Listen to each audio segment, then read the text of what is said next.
60절에서 71절까지 말씀입니다. 신약성경 154면에 있는 요한복음 6장 60절에서 71절까지 이 계시의 말씀을 봉독할 때 살아계신 하나님의 음성을 들으실 수 있기를 바랍니다. 제자 중 여럿이 듣고 말하되 이 말씀은 어렵도다 누가 들을 수 있느냐 한데 예수께서 스스로 제자들이 이 말씀에 대하여 수군거리는 줄 아시고 이르시되 이 말이 너희에게 걸림이 되느냐? 그러면 너희는 인자가 이전에 있던 곳으로 올라가는 것을 본다면 어떻게 하겠느냐? 살리는 것은 영이니 영은 무익하니라. 내가 너희에게 이른 말은 영이요 생명이라. 그러나 너희 중에 믿지 아니하는 자들이 있느니라 하시니 이는 예수께서 믿지 아니하는 자들이 누구며 자기를 팔 자가 누구인지 처음부터 아심이러라. 또 이르시되 그러므로 전에 너희에게 말하기를 내 아버지께서 오게 하여 주지 아니하시면 누구든지 내게 올 수 없다 하였노라 하시니라. 그때부터 그의 제자 중에서 많은 사람이 떠나가고 다시 그와 함께 다니지 아니하더라. 예수께서 12 제자에게 이르시되 너희도 가려느냐? 시몬 베드로가 대답하되 주여 영생의 말씀이 주께 있사오니 우리가 누구에게로 가오리이까? 우리가 주는 하나님의 거룩하신 자이신 줄 믿고 알았사옵나이다. 예수께서 대답하시되 내가 너희 12를 택하지 아니하였느냐? 그러나 너희 중에 한 사람은 마귀니라 하시니 이 말씀은 가룟 시몬의 아들 유다를 가리키심이라. 그는 12 중에 하나로 예수를 팔 자로라. 아멘. 오늘 본문에는 두 종류의 제자들이 나옵니다. 한 제자군은 예수님을 따르는 것을 포기하고 떠나는 사람들이고 또 다른 제자군은 예수님을 끝까지 따르는 제자들입니다.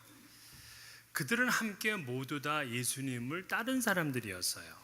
함께 오병이어의 기적을 체험했고 함께 진리의 말씀을 들었습니다.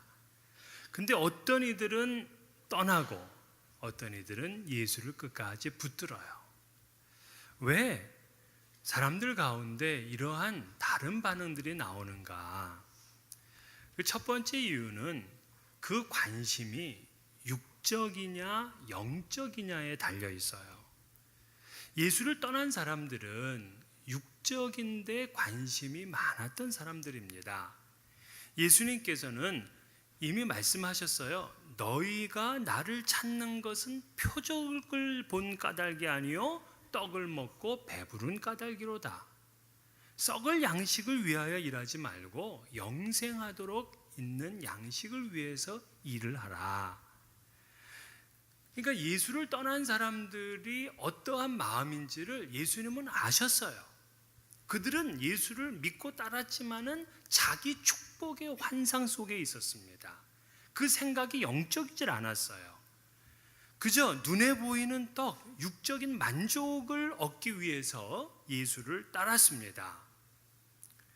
실제로 이 육적인 의도와 목적을 가지고 신앙생활을 하게 되면 그의 소원이 이루어져도 주님을 떠나고 안 이루어져도 주님을 떠납니다. 제가 아는 어떤 분이 사업이 부도가 나기 직전에 예수를 소개받고 교회를 나왔어요. 그래서 예수 믿으면 뭐 잘 된다고 하니까 나와서 교회 신앙생활을 하는데 사업이 잘 되는 겁니다. 그러다 보니까 사업이 확장하게 되고 확장하다 보니까 바빠서 교회를 못 나와. 그럼 결국에 그의 소원이 이루어져도 떠나는 것 아닙니까? 또 사업이 결국 회복하지 못해서 이 뱅크럽을 당하는 분이 있어요. 그러면 또 상처를 입고 교회를 안 나와. 결국 소원이 이루어지든지 이루어지지 않든지 주님을 떠나요. 왜? 그의 관심이 육적인 차원에 머무르고 있기 때문에 그렇습니다. 사도 바울은 로마서에서 우리가 육신에 있을 때에는 율법으로 말미암는 죄의 정욕이 우리 지체 중에 역사하여 우리로 사망을 위하여 열매를 맺게 하였더니 그랬어요. 즉 육의 문제에만 관심을 갖고 살면은요 세상의 정욕, 죄의 정욕이 우리에게 역사를 합니다. 그래서 영생의 길로 나아가지 못하게 하고 사망의 열매를 맺게 맺는다, 이렇게 말씀을 한 거예요. 그래서 예수님은 살리는 것은 영이니 육은 무익하니라, 내가 너희에게 이른 말은 영이요 생명이라 그랬어요. 육신을 위한 삶은 결국에는 무익하게 됩니다. 영이 살아야 진짜 사는 거예요. 그 영을 살리는 것이 바로 예수님의 말씀이라고요. 그래서 인간이 진정 관심을 가져야 될 것은 자신의 영혼이에요. 근데 예수를 떠난 사람들은 자신의 영혼의 문제에 관심을 갖지를 않습니다. 자신이 죄인이며 생명을 얻기 위해서 진리의 말씀을 받아들여야 한다는 이 사실을 몰라요. 이어령 교수는 이런 얘기를 했어요. 가장 큰 모순은 태양을 진정으로 이해하는 자는 어두운 감방 속에 갇힌 죄수이다, 그렇게 얘기를 했어요. 그러니까 태양을 진정 이해하는 사람은 이 우주 물리학 박사가 아니고 태양빛을 차단당한 사람이라는 거예요. 건강을 진짜 이해하는 사람은 유능한 의사가 아니고 몸이 아픈 사람이라는 것입니다. 생명을 진짜 이해하는 사람은 죽음을 앞에 두고 있는 사람이에요. 영원한 생명을 이해하는 사람은 자신이 영원히 죽을 죄인이라는 것을 깨닫는 사람이에요. 이 죄를 모르면 교만하고요, 교회에 나와서도 우쭐댑니다. 그래서 예수님의 그 말씀을 거부하고 그 육적인 데 관심을 가졌던 사람들의 반응은 어떻느냐? 66절에 그러죠. 그때부터 그의 제자 중에서 많은 사람이 떠나가고 다시 그와 함께 다니지 아니하더라. 얼마나 충격적인 결론입니까? 그들은 예수를 쫓다가 턴백했어요. 가장 큰 복을 받을 사람들이 가장 큰 화를 당하는 어리석은 바보들이 됐습니다. 그와 함께 다니지 아니하더라. 정말 소름이 끼칠 정도로다가 안타까운 그러한 표현이에요. 반면에 베드로를 비롯한 제자들은 어땠느냐? 예수님을 떠나지 않는 이유가 그의 인생의 목적과 그 관심이 영적이었기 때문에 그래요. 제자들이 많이 떠나니까 예수님도 물었어요. 남은 제자들한테 너희도 가려느냐? 사실 이 말 속에는 아주 애잔한 예수님의 외로움이 있어요. 너희도 가려느냐? 이때 베드로가 놀라운 대답을 해요.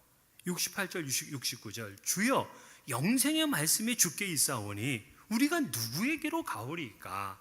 우리가 주는 하나님의 거룩하신 자이신 줄 믿고 알았사옵나이다.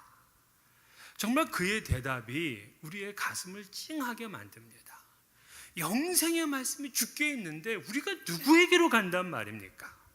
그러니까 베드로는 처음 사람을 낚는 어부로 부름받았을 때에도 그의 그 모든 걸 다 버리고 주님을 따랐잖아요. 이번에도 똑같은 위기의 시간에 또 한 번 예수님을 따르리라는 결단을 합니다. 토마스 헉슬리는 사람이 그리스도인이 되는데 필요한 것은 그 어떤 것이 아니라 자기 자신 전체이다라고 했어요. 그러니까 정말 베드로는 자기의 삶에 그 어떤 것을 드린 것이 아니라 그 전체를 드린 사람이에요. 왜? 영혼이 가장 중요하다는 것을 알았기 때문에. 영생의 길이 말씀 속에 있고 그 말씀이 예수 그리스도에게 있어요. 그러니 다른 데로 갈 수가 없습니다. 그들은 영생의 문제를 중요하게 여겼어요. 니고데모도 그래요. 모든 걸 갖춘 사람이지만 영생의 문제가 중요했기에 그는 밤중에라도 예수를 찾아오는 열심을 보였습니다. 그래서 이 예수님과 그 예수님의 말씀을 순수하게 잘 받아들이는 사람들과 얘기를 하다 보면은 그는 이 세상의 이 육적인 삶보다는 영적인 일에 관심이 많아요. 그걸 중요하게 여겨요. 영혼에 대해서 굶주림과 갈증이 있어요. 그런데 또 어떤 사람들은 영생과 구원에 대한 이야기를 하면 얼굴색이 바뀌는 사람들이 있어요. 무서워. 이 사람들은 완강히 진리를 반대합니다. 왜? 영적인 굶주림이 없어요. 예수님은 의에 줄이고 목마른 자가 복이 있다고 했잖아요. 뭔가 줄여야 되는데 그래야 먹을 것을 위해서 일하잖아요. 영혼의 허기와 갈증을 느끼는 사람은 참된 양식이요 참된 음료이신 예수님께 나아옵니다. 두 번째, 왜 예수님을 떠난 사람이 있고 예수님을 따른 사람이 있느냐 하면은 말씀을 받아들이느냐 아니냐에 달려 있어요. 자, 이 결단에 실패하고 떠난 사람들은요, 기적과 표적은 좋아했지만 진리의 말씀은 거부했습니다. 당장 내 배가 배부른 건 좋은데 그 진리의 문제에 부딪히자 이상하게 거부감을 일으키는 거예요. 그래서 60절에 그래요. 이 말씀은 어렵도다. 누가 들을 수 있느냐? 누가 받아들일 수 있느냐는 거예요. Who can accept it? 그들은 오병이의 기적을 경험했고요. 방금 전 예수님께서 물 위를 걸어오셨다는 얘기도 들었어요. 보기도 했어요. 근데 예수님께서 나는 하나님이 보낸 자다라고 말씀을 하는데도 I cannot accept it. 영생을 얻기 위해서는 내 살을 먹고 내 피를 마셔야 된다. I cannot accept it. 이걸 보면 표적을 체험하는 것과 믿음의 크기가 비례하지는 않구나 하는 걸 알 수 있어요. 어떤 분은 사인을 보여주면 믿겠다라고 하는데요, 사인이 있어도 안 믿어요. 병이 나았다, 병 났다고 믿음 커지는 거 아니에요. 기도한 거 이루어졌다, 그랬다고 주님께 대한 믿음이 더 커지는 게 아니에요.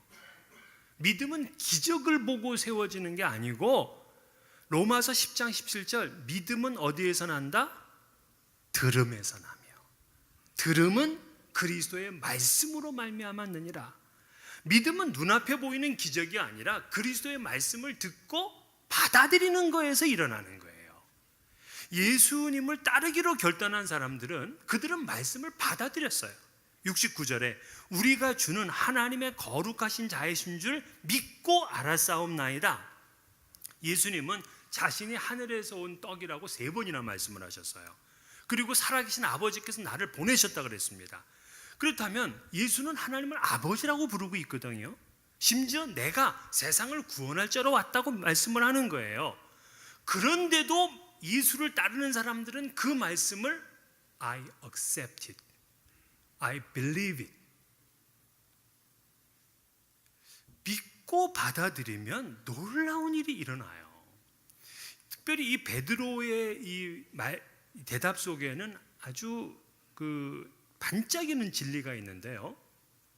여러분은 알고 믿습니까? 믿고 압니까? 그러니까 믿음이 먼저냐 지식이 먼저냐 이걸 묻는 거예요. 베드로는 그랬어요. 69절에 믿고 알았사옵나이다.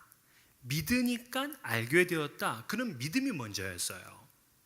근데 현대인들은 이 순서가 바뀌어 있어요. 알아야 믿는다고 합니다. 그러니까 자기가 이해가 안 되는 것 못 받아들여요. 계몽주의가 이 세상에 좋은 영향을 줬지만 인간에게 안겨준 가장 나쁜 영향이 바로 이것입니다.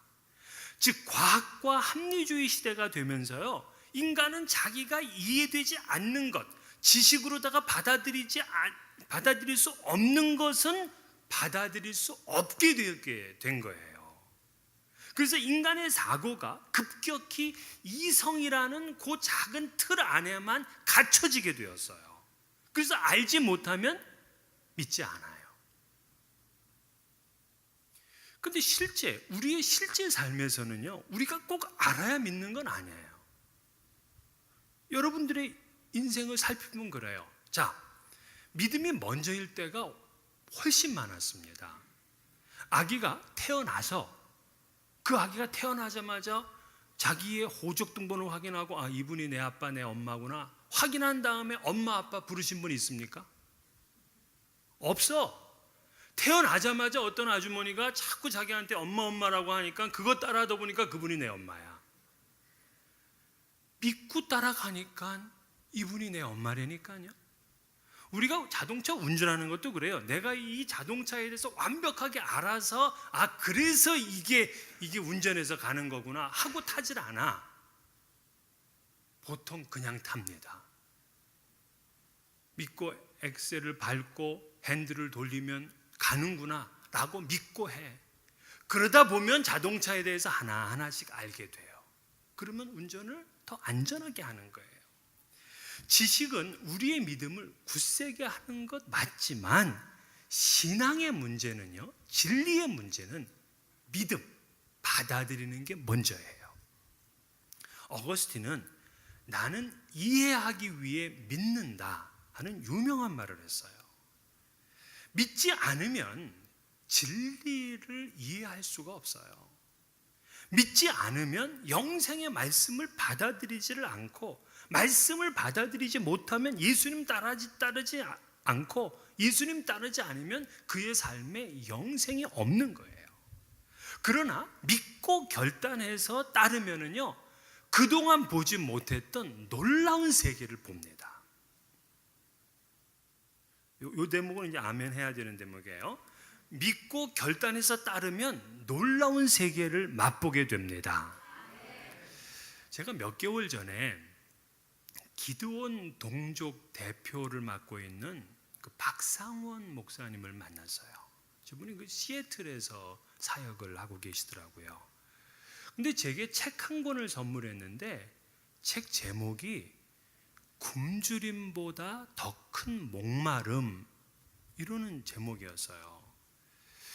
그래서 그 책을 보니까는 이 북한의 한 간부였던 사람이 어떻게 예수를 믿게 됐어요, 북한에서. 그래서 이분의 체험을 이분이 이제 종이에다가 적어놨는데, 이 적은 묶음을 이 박 목사님이 얻게 됐어요. 그래서 이분이 이제 출판을 한 겁니다. 그 내용을 보면서 정말 믿고 결단해서 살면 어떠한 일들이 일어나는가 하는 것을 저도 이제 확인을 하게 됐는데요. 북한의 간부 작업 반장이죠. 했던 이 김길남 가명인데요. 이분은 우연한 기회에 하나님을 알게 됐어요. 그러나 북한에서는 교회를 다닐 수도 없고 뭐 성경 공부를 할 수도 없어요. 성경도 없어요. 그래서 그들이 자기네들이 믿는 사람들끼리는 서로 모인다 그래요. 근데 모이지만 뭘 배울 수는 없어요. 그냥 믿는 거예요. 그래서 우리가 이렇게 하면서 뭘 배워야지, 성경책이라도 하나 있어야 되지 않겠느냐. 근데 북한에서 어떻게 성경책을 구합니까? 그래서 몇몇 특공대를 중국으로 보내요. 성경책 훔쳐오기. 그래서 몇몇 사람들이 가가지고 성경책을 겨우 한 권을 훔쳐왔어요. 근데 한 권을 가져왔는데 이 한 권으로 어떻게 많은 사람들이 다 읽어요. 그래서 읽을 수가 없어. 보니까 성경이 하나하나씩 이렇게 갈라져 있는 거예요. 그래서 66권이잖아요. 이 66권을 전부 잘라서 하나씩 나눠 갖자 그런 겁니다. 근데 성경을 자르려니까 아무도 자를 사람이 없어. 왜? 이 하나님의 책을 어떻게 자르느냐, 어떤 천벌을 받으려고. 아무도 안 잘라서 이 대표가 이제 자릅니다. 근데 자르고 나니까 또 아무 일 없는 거예요. 그래서 사람들에게 하나씩 나눠줬는데 자기가 받은 책이 뭐냐면 레위기였어요. 그리고 다 나눠가지고 한 권이 또 남았는데 사무엘상이었어요. 그래서 이 김길남은 레위기와 사무엘상 말씀, 이게 성경, 이 귀한 성경을 가지고 있게 됐으니까 이거를 계속 읽은 겁니다. 그런데 그 말씀대로 살다가 무수한 고난을 겪게 돼요. 왜냐하면 레위기를 보니까 소를 잡아들이라는 겁니다.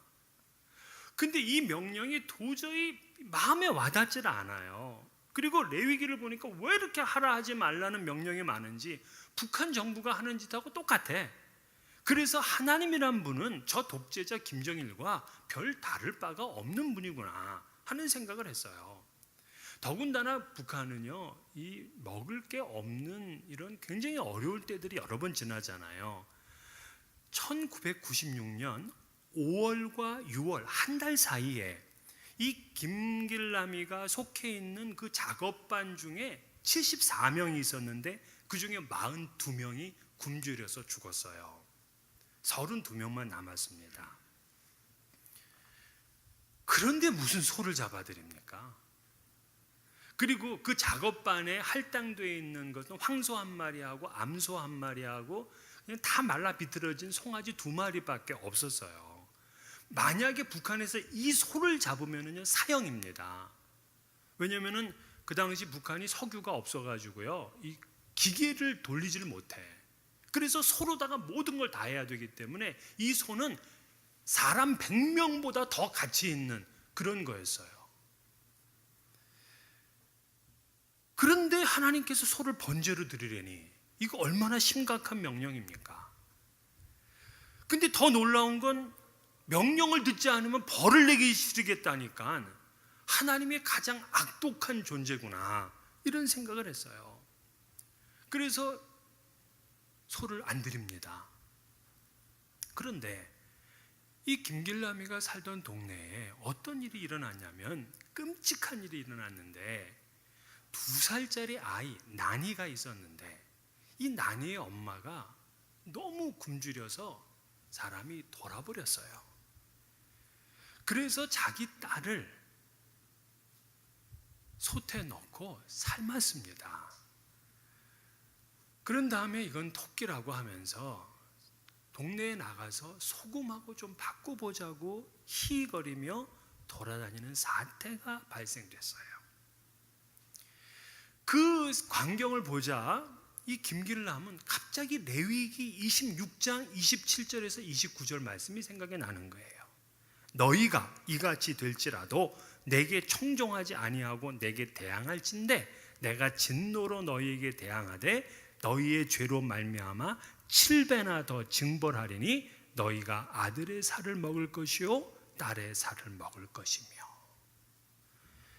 이 말씀이 갑자기 생각이 나면서 자신에게 제사를 요구하시는 하나님의 말씀을 내가 순종하지 않아서 이렇게 상상하기조차 어려운 재앙을 내리시는구나 하고 여겼습니다. 즉 내가 이 소를 번제로 하나님께 드리지 못하기 때문에 그 2살 난 나니가 죽게 된 것이라 하고 자책을 하고는 웁니다. 울면서 하나님을 원망해요. 하나님께 순종하고 싶은데 번제로 드릴 고기가 없는데 어떻게 고기를 하나님께 바치겠습니까? 그랬더니 음성이 들려오더래요. 내게 바칠 소가 이미 있느니라 그러더래요. 그 내가 소가 어딨냐고? 그랬더니 그 작업반에 있는 황소 한 마리가 있지 않느냐는 거예요. 그걸 바치면 죽는 거야. 그러니까 이것은 내 목숨을 바치라는 것과 다름이 없어요. 그런데 이 김길남은 하나님, 그러면 소가 아니라 내 목숨이라도 제물로 바칠 테니 더 이상 이 마을에 재앙을 내리지 말아 주십시오 하고서는 황소를 잡아서 제사를 드릴 준비를 합니다. 그런데 그날 체포가 돼요. 왜 체포가 됐냐면 나니 엄마의 사건으로 인해서 그 책임자, 그 반장이 책임을 져야 된다는 거예요. 그래서 군사위원회에 회부돼 가지고서 사형을 당할 분위기로 이제 가는 겁니다. 그래서 이제 사형을 기다리고 있는데 그 후에 북한 도처에서 아이를 잡아먹는 사건들이 연달아 발생하고 심지어 아이를 납치한 후에 그 인육을 파는 장사치들이 등장하기 시작한 거예요. 그러니까 지금 얘 하나 죽인다고 이게 해결되는 것이 아니라 하는 것을 이 당에서는 알았고 그를 그냥 풀어줬습니다. 김길남은 살아났어요. 그런데 자기를 이 죽음의 위험에서 구원해 주신 것은 하나님의 명령에 순종하도록 하기 위함이다 하고 생각하고는 어차피 죽을 목숨 하나님의 말씀에 순종하겠다 하고서 소를 바치려고 그래. 근데 소는 나 혼자 바치는 게 아니야. 이건 작업반 전체가 다 관련된 일이에요. 그래서 이제 작업반 사람들을 모았습니다. 그들은 이제 정부에 대해서 비판이 많고 하나님을 믿는 사람들이에요. 그래서 이 성경에 보니까 이 하나님 앞에 소를 바치라 그랬는데 우리 이거 해야 된다 그랬더니 신약을 읽는 사람은 그거 안 해도 된다고 얘기를 하는 거예요. 근데 이분이 반장인데 레위기를 읽었잖아. 바쳐야 된다고. 안 바치면 이거 재앙이 임하는 거라고. 그러면서 하나님의 명령에 순종하자. 그랬더니 그 작업반 사람들이 다 같이 할렐루야를 부르면서 바쳤어요. 일주일 동안 돌을 제단을 쌓고요. 소를 가져다가 그 위에 안수를 했어요. 모든 죄를 네가 다 가져가라. 그리고 다시는 이 마을에 재앙이 없도록 해라. 그리고서 도끼로 소를 찍는데 황소가 쓰러지니까 갑자기 김길남의 생각이 정신이 아득한 거예요. 이제 나도 죽게 됐구나. 김정일보다 더 무서운 하나님을 만나서 내가 이제 한 줌의 죄가 되는구나 하고 착잡한 마음이었어요. 아니나 달러 그날 안전부 사람들에 의해서 체포가 됐는데 그 죄목이 반당, 반혁명죄와 살인죄였어요. 소를 죽였는데 살인죄야. 그래서 사형 날짜를 기다리면서 감옥에서 목숨을 살려달라 소리 질러요. 그러다가도 또 한편으로는 김정일보다 더 심술궂고 사나운 하나님이라 그러면서 당장 나를 죽여달라고 또 때를 쓰기도 해.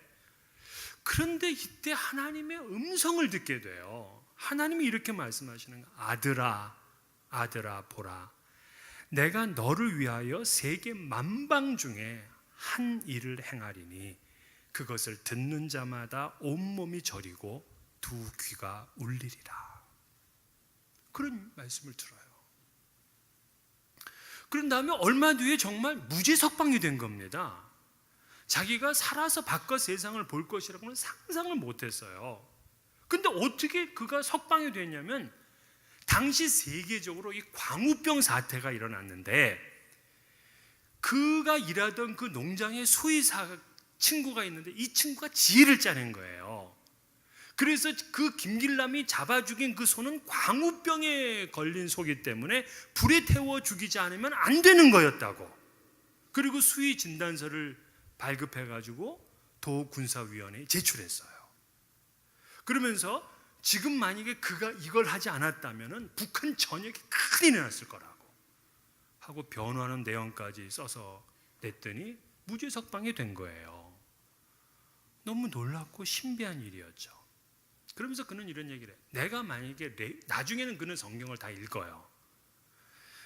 그러면서 자기가 그때 레위기가 아닌 복음서를 읽었다면은 이런 일을 벌이지를 않았을 것인데, 그러나 한 가지 분명한 사실을 알았다는 거예요.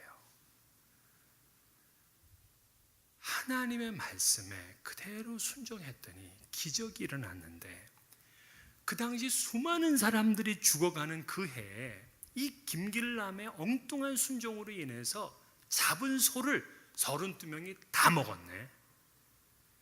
그래서 그들은 고기로 포식을 한 겁니다. 죽지 않고 살았어요. 뿐만 아니라 황소가 죽고 이제 비틀거리던 암소 한 마리가 있었는데 이 암소 한 마리가 이상하게 살을 찌우더랍니다. 그러면서 그의 가을에 송아지 2마리가 태어난 거예요. 영양도 없는 게 어떻게 송아지 2마리나?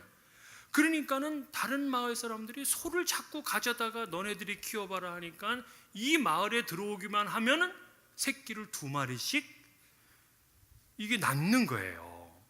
그것 때문에 소문이 나서 이 작업반이 국가에서 운영하는 국영 소목장으로 바뀌어집니다. 그리고 그의 풍년이 들어서 이삭이 받는 100년의 결실을 그들이 체험하게 돼요.